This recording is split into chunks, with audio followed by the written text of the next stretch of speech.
বাস করতেন। সবারই সম্মিলিত প্রচেষ্টার মধ্য দিয়ে, বহু আত্মত্যাগের মধ্য দিয়ে, বহু শহীদ লাভের মধ্য দিয়ে আমরা 1947 সালে 15 আগস্ট স্বাধীনতা লাভ করেছিলাম। আমাদের একটাই উদ্দেশ্য ছিল যে ইংরেজ মিডিয়াম যারা আমাদের ভারতবর্ষকে লুট করছিল, যারা আমাদের ভারতবর্ষকে শোষণ করছিল, তাদেরকে আমরা সম্মিলিতভাবে হিন্দু মুসলমান একত্রিত হয়ে ভারতবর্ষ ছাড়া করতে পেরেছি।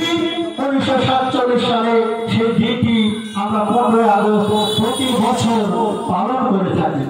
কিন্তু একটা প্রশ্ন, একটা দেশ চলতে গেলে তার কতগুলি নিয়ম নীতির দরকার হয়। একটা দেশ চলতে গেলে তার একটা সংবিধান দরকার হয়। সংবিধান মানে হচ্ছে নিয়ম নীতি।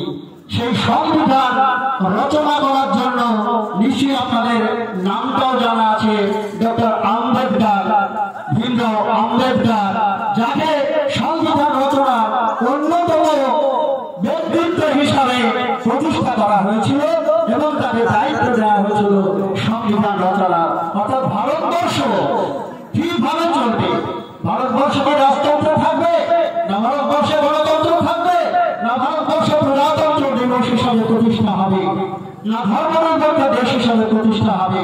এই নানান ভাবনাকে মানুষের যাতে আগামী দিনে সুন্দরভাবে একটা সমাজ এবং রাষ্ট্র ব্যবস্থা গড়ে উঠে, তার জন্য সেই আইন প্রণেতা তারা ওইখানে দায়িত্ব নিয়ে উনি সংবিধান রচনা করেছিলেন। বন্ধু, সংবিধান রচনা করার পর 1950 সালে 24শে জানুয়ারি উনি ওইটা এই সংস্থা সরকারের কাছে হস্তান্তর করেছিলেন এবং তার 2 দিন পর অর্থাৎ 1950 সালে 26শে জানুয়ারি আমাদের এই প্রজাতন্ত্র, যেটাকে আমরা বলছি আজকে প্রজাতন্ত্র দিবস, সেই দিন বাবা সাহেব আম্বেদকর সেই সংবিধান মানুষের জন্য, দেশের জন্য, একটা দেশকে সুস্থভাবে পরিচালনা করার জন্য সেই দিন কিন্তু সরকারের হাতে তুলে দিয়েছিলেন।